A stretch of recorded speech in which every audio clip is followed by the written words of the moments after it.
Bueno, pues estamos aquí reunidos en una ocasión muy excepcional, recibiendo nada más y nada menos que al excelentísimo escritor español Carlos Ruiz Zafón, autor de Sombra del Viento.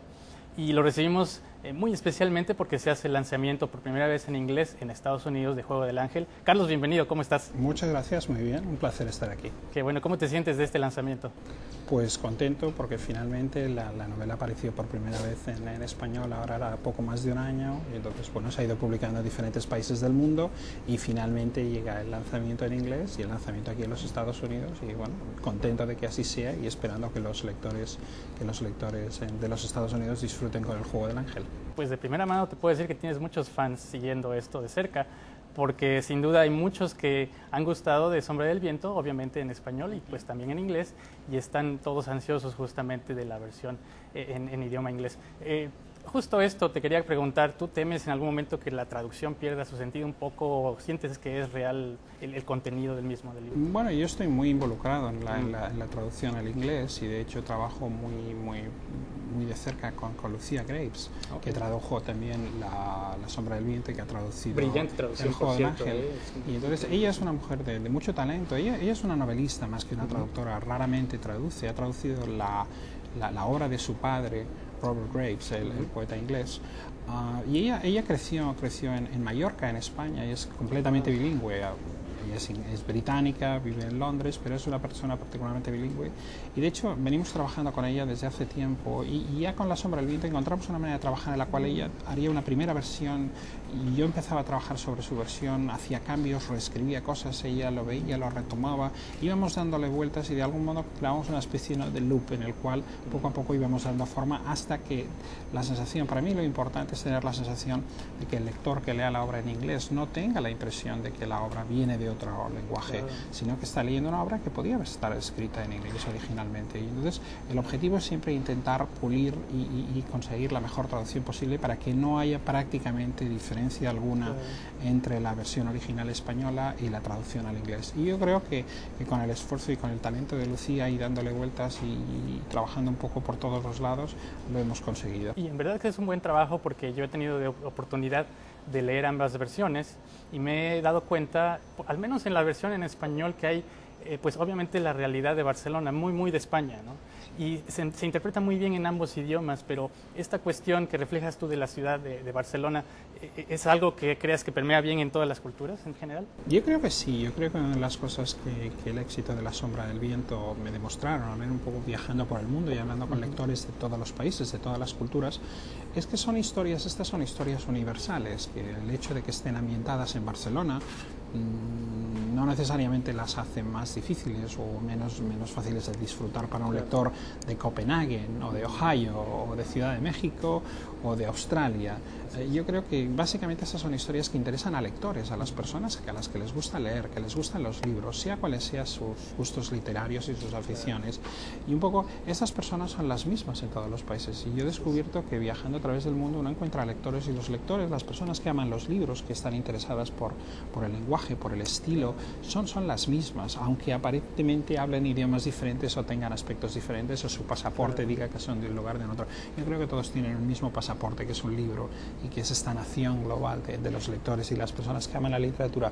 Y en el caso de La Sombra del Viento y El Juego del Ángel, yo creo que apela a la historia de los personajes y el drama a lectores de todos los lugares, aunque la historia esté ubicada en esta Barcelona gótica y fantástica, podría estar ubicada porque la historia no es sobre Barcelona o sobre España, es una historia sobre las pasiones humanas, sobre la naturaleza humana, y en ese sentido somos todos iguales, vivamos donde vivamos.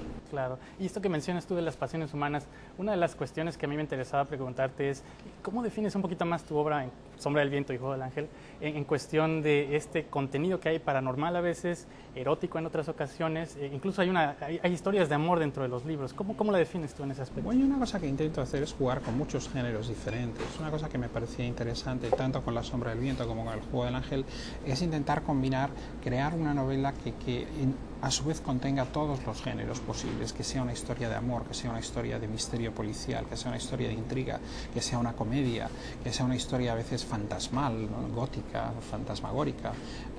Intentar combinar todos esos géneros, analizar los géneros, deconstruirlos y volverlos a construir y utilizar los resortes narrativos que tienen todos estos géneros literarios para enriquecer lo que es la novela y para intentar crear un género nuevo.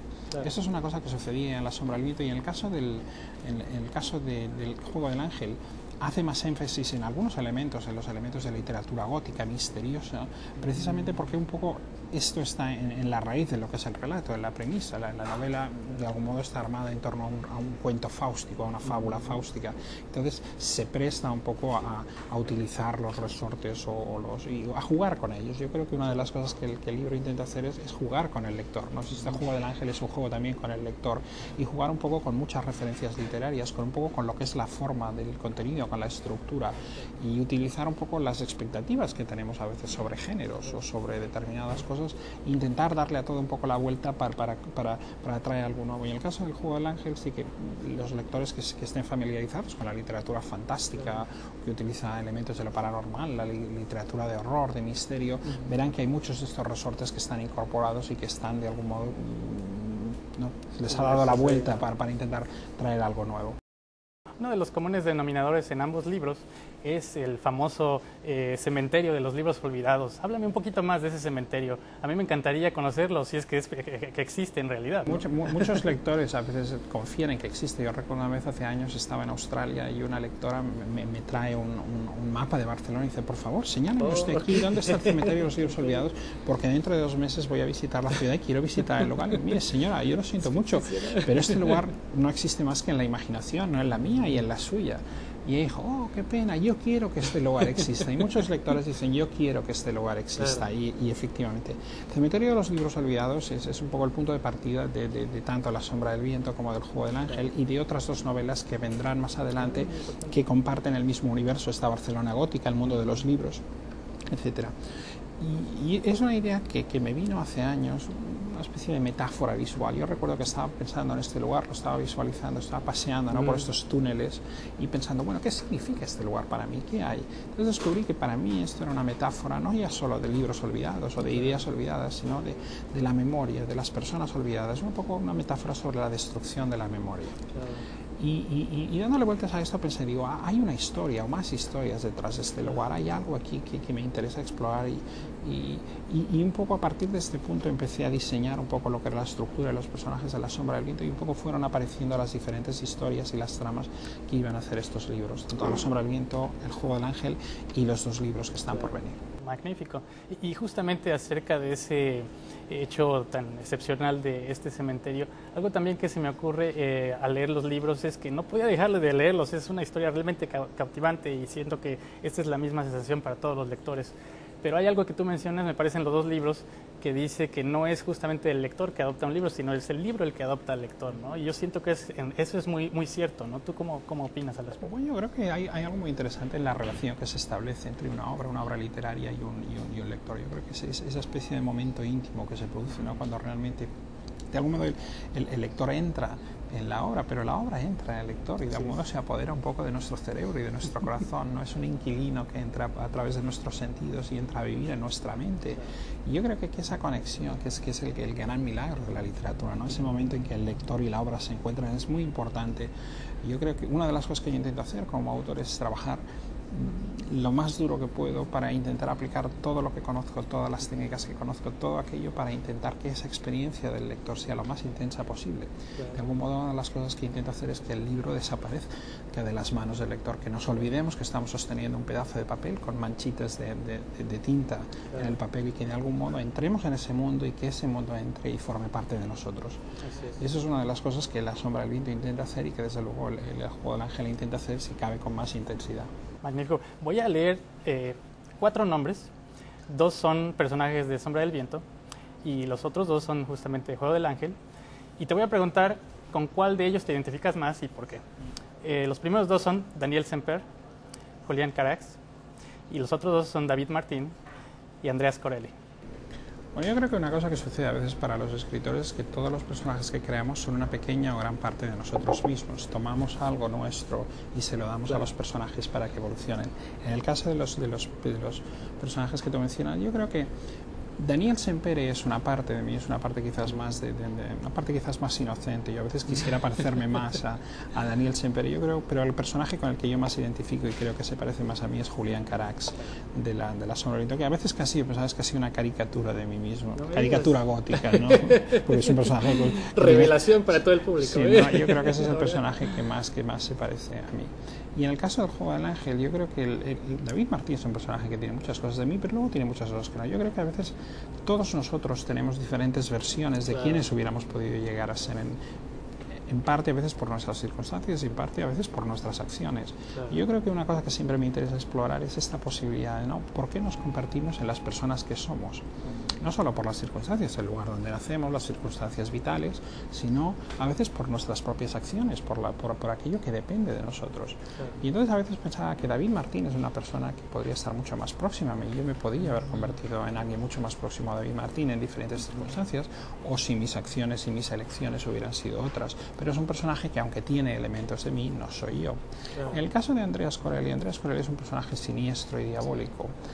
Pero yo incluso cuando uno está creando personajes que pueden ser un villano, un personaje maléfico o aparentemente maléfico como Andreas Corelli, intento humanizarlos, intento ponerme en su lugar, intento argumentar su vida y crear el personaje desde dentro, con lo cual, aunque sean personajes que me estén más lejanos, intento darles algo de mí mismo también. Y entonces también Andreas Corelli tiene muchas cosas de mí mismo, ideas que yo pienso o de elementos, aunque sea un elemento no más oscuro y más siniestro que viva, ¿no? un poco en la recámara de mi cerebro, pero ahí está y forma parte de mí también, y de algún modo, como todos los personajes que aparecen en las historias, son tus criaturas, son una parte de ti mismo. Volviendo un poquito en este caso a tu vida personal, ¿cuándo empezaste a tener este gusto por la escritura? Y me imagino que ha de haber sido a una muy temprana edad. ¿Y cuándo decides además hacerlo ya a un nivel profesional, ¿no? ¿Qué es lo que te inspiró a hacerlo? De hecho, yo vengo escribiendo desde siempre, desde que tengo uso de memoria. Lo que hago es inventar historias y personajes. Y recuerdo incluso antes de aprender a leer y escribir, las contaba verbalmente. Wow. Y en algún momento pues empecé a escribirlas en papel. Y de hecho yo es lo que venía haciendo desde siempre. Yo siempre sabía ya desde muy niño que lo que iba a hacer en la vida es ser escritor. Para mí no había duda ninguna. La única duda era cómo iba a conseguir ganarme la vida claro. y sobrevivir haciéndolo, porque no es fácil. Claro. Pero no hubo nunca ninguna duda. Y recuerdo que cuando tenía 9 años ya escribía novelas con amigos que las imprimían en papel y las distribuían y las vendíamos en la escuela y me metían en problemas porque luego el rector de la escuela opinaba que eran subversivas e inmorales. Pero esto era cuando tenía 9 años. Entonces yo siempre he estado escribiendo ya desde muy temprana edad, contando historias, y en algún momento realicé diferentes empleos, ¿no? Cuando justo saliendo de la escuela, pues para mantenerme, trabajé en el teatro, trabajé como músico, trabajé en el mundo de la publicidad brevemente, y finalmente cuando tenía 20 y pocos años conseguí finalmente publicar una novela, aunque llevaba escribiendo yo desde que tenía 6 años, ¿no? Conseguí publicar una novela que fue mi primera novela publicada, y a partir de entonces me he dedicado profesionalmente a la escritura, y esto es cuanto he hecho, porque yo creo que a veces no sé si era una vocación, una enfermedad, una maldición. Yo sabía que esto es lo que yo tenía que hacer y que no tenía otra alternativa. Sin duda es una pasión, ¿no? Es una pasión, es aquello que yo soy. Yo cuento historias, explico historias. ¿Por qué? ¿De dónde viene? No lo sé, es mi naturaleza, es como yo nací, y de algún modo pues así es como paseo por el mundo, ¿no? Observando, mirando, analizando y contando historias de lo que veo. Una de las cosas que me fascinan, y desde luego estoy seguro que hablo por todos los lectores, es lo fascinante que es leer un libro acerca de otro o de otros libros. En el caso de Sombra del Viento, bueno, hablas de Sombra del Viento. En el caso de Juego del Ángel, pues es Luz Eterna. ¿Has pensado alguna vez escribir Sombra del Viento, la obra dentro de Sombra del Viento? Porque es algo que a mí me interesaría, y yo creo que mucha gente también, ¿no? Y yo siempre pensé que lo interesante en el caso de la Sombra del Viento es que nosotros íbamos durante la novela leyendo sobre un libro, y al final esos dos libros, el libro sobre el que estábamos leyendo y el libro que estábamos leyendo, se unían y se transformaban en el mismo. Claro. Una de las ideas que hay detrás de estas es que cada una de estas novelas, en el caso de la Sombra del Viento, en el caso del Juego del Ángel, es que cada una de ellas debía parecer que estuviera escrita por el escritor que reside en esa historia. En el caso de La Sombra del Viento, yo siempre pensé que La Sombra del Viento debía parecer una novela escrita por Julián Carax, claro. que debía parecer esa misma Sombra del Viento, de la cual solo leemos un párrafo, en la cual nos explica que es la historia de un personaje que está buscando a un padre que nunca conoció, lo cual no está muy alejado de una premisa, ¿no?, de lo que podría ser La sombra del viento. En el caso del Juego del Ángel, yo pensaba que lo que podría ser interesante era jugar con la noción de que el Juego del Ángel diera la sensación de ser una de las novelas de David Martín, una más de las entregas de esta ciudad de los malditos, ¿no?, estos seriales góticos tremendos, con intriga, con asesinatos, con pasión y con obsesión. Y entonces un poco es un juego con la forma literaria y un poco el intentar crear estos libros asociados a un escritor que vive dentro de ellos y que de algún modo posee el alma de cada uno de estos libros. Y es algo que voy intentando hacer, y por eso cada uno de estos libros tiene una personalidad diferente, porque es la personalidad de este autor que reside en cada uno de ellos. Pues casi que por último, y agradeciendo desde luego tu atención, ¿qué mensaje quieres darle al público hispano, lector en Borders, sobre Juego del Ángel? ¿Qué pueden esperar en esta? Bueno, mi mensaje sería, yo creo que lo que pueden esperar es un retorno al mundo de La sombra del viento, pero quizás una puerta de entrada a un mundo nuevo si no conocen La sombra del viento. El Juego del Ángel, como La sombra del viento, son novelas para las personas que disfrutan leyendo, que aman la literatura, incluso para aquellos que no han descubierto que les gusta la literatura. Son libros un poco que intentan seducir, que intentan divertir, que intentan fascinar. Yo creo que todo lo que sucede en literatura, todas las cosas maravillosas que los libros tienen que mostrarnos, primero se deben conseguir a través de esa seducción. Yo creo que lo que yo primero intento hacer es que un lector disfrute con un libro en las manos, que realmente desaparezca en el mundo y se pierda en esa aventura, que comparta las pasiones, las intrigas y los misterios de los personajes y que disfrute. Y a partir de ahí descubrirá que muchas puertas se abren en la mente de uno y muchas cosas empiezan a suceder. Carlos, pues un placer tenerte con nosotros. Recuerden, nuestros amigos en tiendas Borders y Walden Books, Sombra del Viento, Juego del Ángel, en sus dos versiones, español e inglés. Una grata bienvenida, un enorme placer estar contigo y te agradezco mucho por la atención. Muchas gracias. Placer.